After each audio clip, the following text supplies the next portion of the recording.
오늘은 교회 전례력으로 부활절 5번째 주일입니다.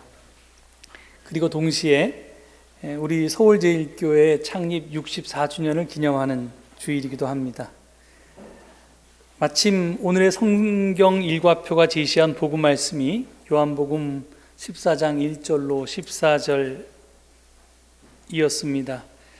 이 말씀 중에 요절은 당연히 6절, 나는 길이요 진리요 생명이다. 나를 거치지 않고서는 아무도 아버지께로 갈 사람이 없다 일 것입니다.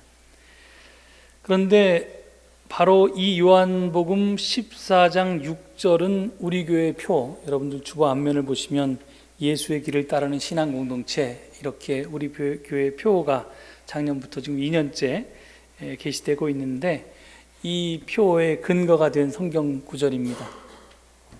여러분 기억하실지 모르겠는데, 제가 서울제일교회 청빙을 받기 직전인 2015년 11월 29일 주일에 여러분에게 선을 보러 와서 했던 설교 제목이 주님의 길을 예배하라 였습니다. 잘 기억이 안 나시죠? 교회와 또 노회 모든 청빙 절차를 다 마친 후에 2016년 2월 21일에 제가 담임 목사 자격으로 이 강단에서 처음으로 한 설교의 제목이 예수의 길, 예수의 품이었습니다. 공교롭게도 이 두 설교에 모두 길이라는 단어가 들어있습니다. 마침 당일에 성경 일과표가 제시한 본문이 길에 대한 것이었고요. 그래서 길에 대해 설교했습니다만, 사실 이 길이라는 단어보다 제 목회 철학이라고 할까요? 목회 목표라고 할까요? 이런 걸 더 잘 표현하는 단어는 아마 없을 겁니다. 그래서 교회 표를 정하면서 예수의 길을 따르는 신앙 공동체라고 했던 것입니다. 그런데 오늘 교회 창립 64주년을 기념하는 주일에 제시된 복음 말씀이 마침 이 요한복음 14장 6절의 말씀이어서 좀 신기했습니다. 우연히 겹치면 필연이라고 하지요. 그래서 이게 하나님께서 이게 계시를 주신 게 아닌가 하는 생각도 좀 들었습니다. 6절 전반절의 말씀, 나는 길이요 진리요 생명이다를 조금 달리 표현해 보면요, 나는 진리의 길이요 생명의 길이다가 될 것입니다. 이 진리와 생명은 예수님이 왜 길이 되는지를 설명해 주는 요소들입니다. 그래서 이 말씀의 요지는 사실은 길에 초점이 있고요, 강조점이 있고요. 그래서 예수님의 말씀의 요지는 나는 길이다 하는 것입니다. 그런데 길이 과연 무엇입니까?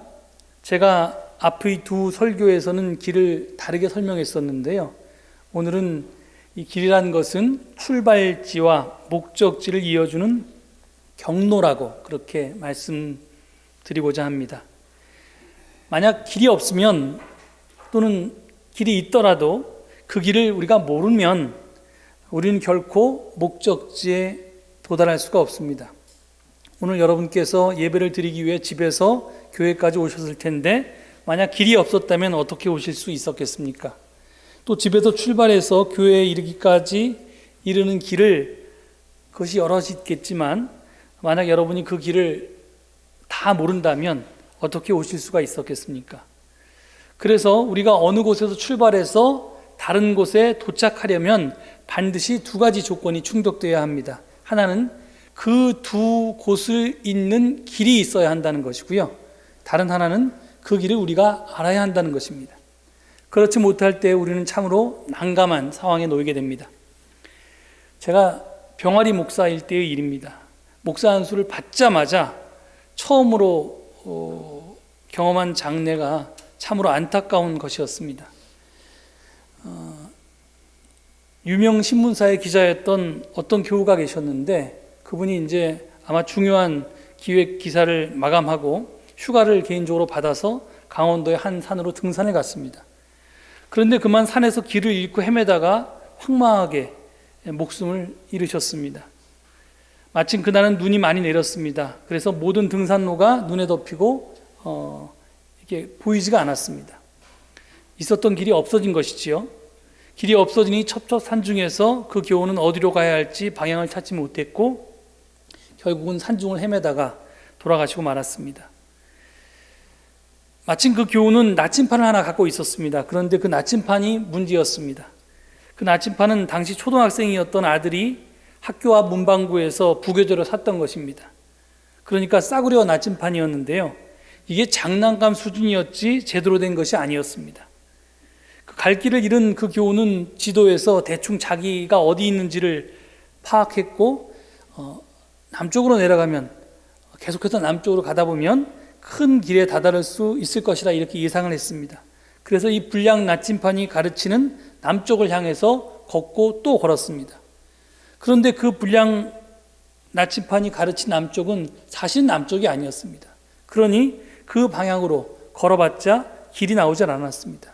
그래서 가도 큰 길이 나오지 않았고, 한참을 걷다 지친 그 교우는 결국 탈진해서 쓰러졌고, 결국은 산중에서 동사를 하고 말았습니다.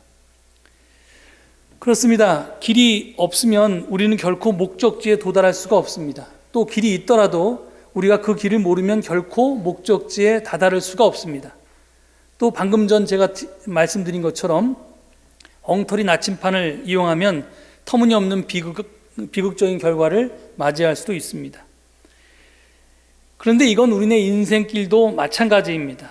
우리가 인생의 목적지에 다다르려면 길이 있어야 하고요, 또 그 길을 잘 알아야 합니다. 그렇지 못하면 엉뚱한 곳에서 인생을 낭비하다가 결국은 허무한 죽음을 맞이하게 될 것입니다. 그런 의미에서 오늘의 복음 말씀은 우리에게 기쁜 소식이 아닐 수 없습니다. 본문 6절에서 예수님은 우리에게 나는 길이요 진리요 생명이다라고 말씀하시니 말입니다. 이 말씀은 예수님께서 우리네 인생의 길이 되어주시고, 우리가 그 길을 따라 걸으면 진리와 생명이라고 하는 목표, 아버지 품이라고 하는 목적지에 이르게 된다는 약속입니다. 이 말씀을 요즘 말로 표현하면요, 예수님은 우리 인생의 내비게이션이다, 이 정도로 표현할 수 있을 것입니다. 어디서 왔다가 어디로 가는지 모르는 우리네 인생길에서 예수님이 길잡이가 되어주셔서, 또 나침판이 되어주셔서 그 인도하시는 대로만 가면 우리는 어김없이 목적지에 도달한다는 뜻입니다. 그러니 우리는 걱정할 것이 없습니다. 근심할 이유도 없습니다. 예수님이 내 인생의 내비게이션임을 믿고 이리 가라면 이리 가고 저리 가라면 저리 가다 보면 우리는 어느새 아버지께서 예비하신 곳에 도착해 있을 터니 말입니다. 그런데 몇 가지 문제가 있습니다.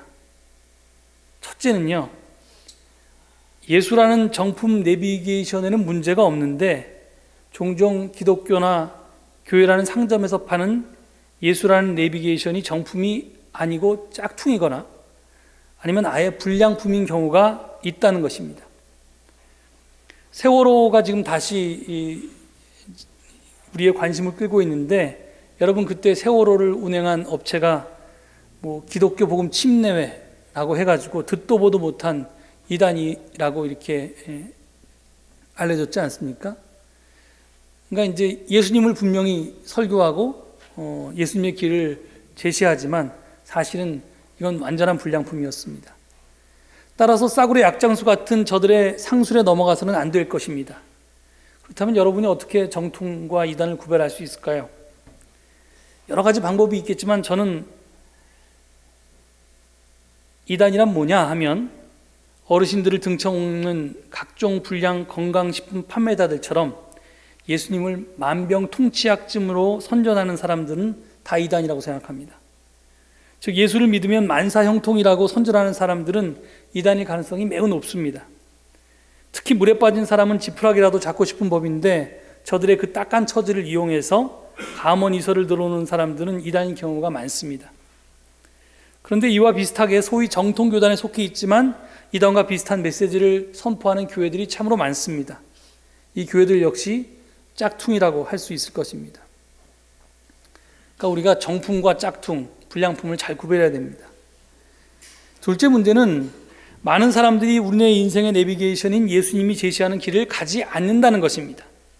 다시 말해서 믿기는 하지만 살지는 않는다는 것입니다. 여러분 한번 생각해 보십시오. 우리가 A라는 곳에서 B라는 곳으로 이동하기 위해서 내비게이션에 각각 주소를 입력합니다. 그래서 자기 출발지와 도착지, 목적지를 이렇게 넣으면 내비게이션이 이제부터 작동을 하죠. 뭐 좌회전하세요, 우회전하세요, 이렇게 직진하세요, 이렇게 이야기하는데, 우리가 그 내비게이션이 안내하는 대로 직진하라고 하면 직진하고, 오른쪽으로 가라고 하면 오른쪽으로 가고, 왼쪽으로 가라고 하면 왼쪽으로 가기만 하면 우리는 목적지에 도착합니다. 그런데 우리가 내비게이션이 우리의 목적지를 안내한다는 것을 아는 것과 실제로 도착하는 것은 전혀 다른 문제입니다. 아무리 좋은 내비게이션이 내 차에 장착되어 있어도 내가 직접 운전해서 가지 않으면 아무 소용이 없습니다. 또 운전해서 가더라도 지시하는 방향과 엉뚱한 다른 방향으로 가도 소용이 없습니다. 이와 마찬가지로 예수님이라는 아무리 좋은 우리네 인생의 내비게이션이 있어도 그 말씀대로 살지 않으면 아무 소용이 없다는 말입니다. 있어도 없는 것과 마찬가지입니다. 무용지물입니다. 예수님께서는 당신 스스로를 길이라고 하셨는데요, 그것은 단순히 당신이 길임을 믿어라, 진리의 길이요 생명의 길임을 믿어라, 이런 취지에서 말씀하신 것이 아닙니다. 그 길을 따라 걸으라는 뜻에서 말씀하셨습니다. 그 길을 따라 걸어야만 진리에 또 생명에 도달할 수 있다는 뜻입니다. 복음서들을 보면 예수님이 길에 대해서 설명하거나 개념화한 일은 전혀 없습니다. 단지 길을 가는 예수님이 서술되어 있을 뿐입니다. 그래서 오늘 나는 길이다라고 말씀하신 그분은 누가복음 13장 33절을 보면 오늘도 내일도 그 다음 날도 나는 내 길을 가야 하겠다 하시면서 묵묵히 자신의 길을 가셨습니다. 또 길 자체이신 그분은 앞장서서 가시면서 자신이 간 그 길을 따라서 우리에게 오라 라고 명령하십니다. 그런데 이 누가복음 13장 33절에서 예수님이 가야 한다고 하신 그 길이 어떤 길이었습니까? 예루살렘으로 가는 길입니다. 십자가를 향해 가는 길입니다. 다시 말해서 죽음을 향해 가는 길입니다. 그럼에도 불구하고 예수님은 헤롯 왕에게 죽임당할 것을 뻔히 알면서도 그 길을 가겠다고 하셨습니다. 아니, 가야만 한다고 하셨습니다. 헬라 원어는 분명히 가야 하겠다가 아니라 가야만 한다고 기록하고 있습니다. 그래서 영어 성경은 이를 I must be on my way 이렇게 썼습니다. must라는 단어를 썼습니다. 이건 뭐 선택의 여지가 있는 게 아닙니다. 가도 되고 안 가도 되는 게 아니라 가야만 하는 그런 길입니다. 우리가 이것을 좀 명심해야 할 것입니다. 제가 이런 배경에서 우리 교회의 표어를 정할 때 예수의 길을 따르는 신앙 공동체라고 했습니다. 이 짧은 표어는 많은 것들을 함축하고 있습니다. 첫 번째, 먼저 우리는 반드시 무엇이 예수의 길인가를 물어야만 합니다.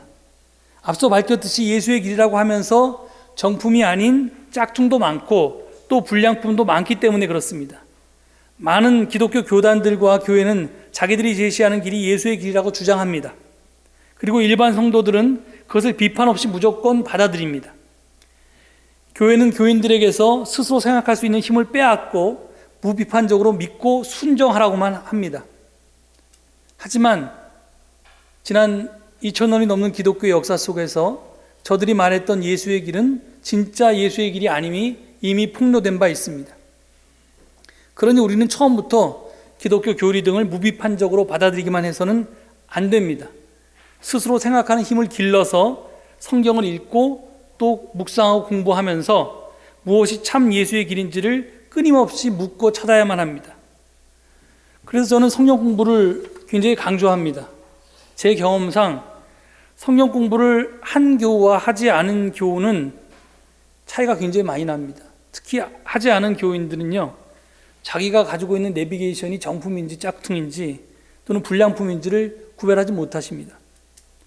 서울에 안 가본 사람이 서울 가본 사람과 말다툼을 하면 안 가본 사람이 이긴다고 하죠. 그렇게 믿는 사람들이 그렇게 아는 사람들을 이길 때가 참 많습니다. 하지만 그렇다고 그것이 참 진리는 아니지요. 진리라고 하는 것은 믿는 것이 아니라 씨름을 해서 찾아내는 것입니다. 성경 공부는 우리에게 진짜 많은 사람들이 다 이것도 예수의 길이다, 저것도 예수의 길이다 이렇게 이야기할 때 어떤 것이 참 예수의 길인지를 우리에게 가르쳐 줍니다. 두 번째, 저희 교회 표어가 예수의 길만 따르는 신앙 공동체가 아님에 주목해야 합니다. 이 말은 예수의 길이 진리와 생명에 이르는 길임에는 분명하지만 예수의 길만이 진리와 생명에 이르는 유일한 길이라는 주장이 아니라는 뜻입니다. 배타성은 절대로 예수의 길이 될 수 없습니다. 예수의 길은 배타적인 길이 아니었고 오히려 포용적인 길이었습니다.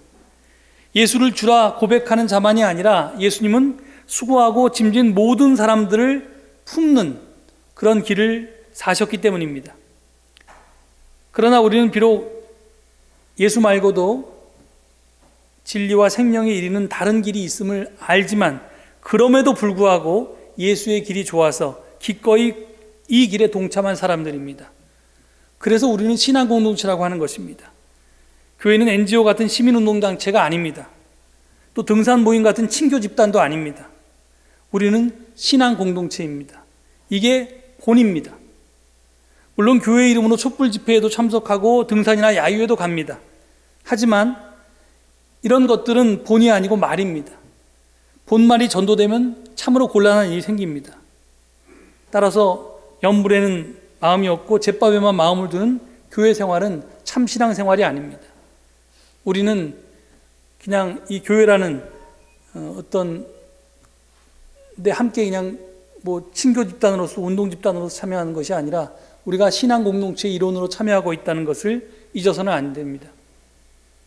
세 번째, 앞서 밝혔듯이 우리는 그저 예수를 믿는 신앙 공동체가 아니라 예수를 따르는 신앙 공동체입니다. 여기에 대해서는 더 이상의 부연 설명이 필요 없을 것으로 생각됩니다. 다만 따른다는 말을 한 번 더 강조하고 싶습니다. 우리는 예수를 앞서가서는 안 됩니다. 예수를 뒤따라 가야만 합니다. 내가 내비게이션이 아니라 예수님이 나의 내비게이션이 돼야 합니다. 만약에 우리가 이것을 잊으면 우리는 하나님을 섬기는 것이 아니라 스스로를 섬기게 됩니다. 이런 배경하에서 우리의 표도 지어졌고요. 그리고 우리 서울제일교회 신앙고백도 만들어진 겁니다. 어떤 분이 저에게 신앙고백에 대한 강해 내지는 해설이 좀 필요하다고 말씀하신 적이 있는데 제가 언젠가 한번 하려고 생각하고 있는데 오늘은 그 맛배기만 잠깐 보여드리겠습니다. 오늘 주보에 마침 신앙고백이 안 실려 있는데요. 여러분 기억을 더듬어 보시면 거기 이렇게 되어 있습니다. 우리는 혼자가 아닙니다. 우리는 하나님 안에 있으며 하나님과 함께 우리와 세상을 변화시켜 나갑니다. 하나님이 세상을 변화시키시는데 하나님이 우리를 도구로 택하셨다는 뜻이고요. 그리고 그 변화의 대상에는 나도 들어갑니다. 내가 빠진 변화가 아니라 나도 들어간다는 말입니다. 그리고 두 번째, 그리스도에 대한 고백에서 그 변화의 길을 우리 주 예수 그리스도께서 앞서 가셨습니다. 우리는 그 십자가 길이 정의와 평화, 생명과 사랑을 이루는 길임을 믿고 뒤따라갑니다. 이렇게 고백하고 있습니다. 예수는 길이고 우리보다 앞서 가셨고 그 길은 분명하게 다른 길이 아니라 십자가의 길이라고 분명히 명령되어 있습니다. 변화의 영이신 성령께서는 우리로 하여금 하나님 나라를 꿈꾸게 하시고 공동체를 이루어 그 꿈을 이루도록 힘보태 주십니다. 우리는 그 길을 혼자 가는 것이 아닙니다. 함께 공동체를 이루어 신앙 공동체가 그 목표를 향해서 같이 간다는 겁니다. 그것이 성령이 우리에게 하시는 일입니다. 우리는 교회가 하나님 나라의 씨앗임을 믿습니다. 말씀과 사랑과 봉사를 통해서 그 안에서 하나님 나라를 이루고 그것을 밖으로 확장시켜 나가고자 우리의 삶을 헌신합니다. 이게 마지막 구절입니다.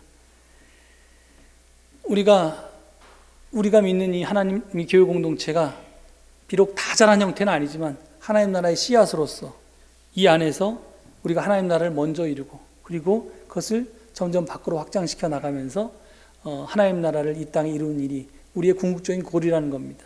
우리는 그것을 위해서 모였고 그것을 위해서 함께 이곳에서 신앙생활을 하는 겁니다. 물론 나중에 우리가 이 신앙 고백을 좀 더 발전시킬 수 있겠지만 하여간 작년에 우리가 세길위원회가 함께 머리를 맞대고 반년 동안 의논해서 이러한 신앙 고백을 만들었습니다. 이 신앙 고백이 말하듯이 예수님이 예시한 진리의 길, 생명의 길은 바로 십자가의 길입니다. 십자가의 길은 뭐냐? 여기에 대해서도 여러 가지 해석이 가능하겠죠. 오늘 한 장로님께서는 분명하게 그것은 저항의 길이라고 밝혀주셨습니다. 우리 교회는 그 역사와 전통 위에 서 있습니다. 그 저항의 길 때문에 우리는 수많은 순환을 겪었습니다. 그런데 어찌 보면 그것은 너무나 당연한 일일지도 모르겠습니다.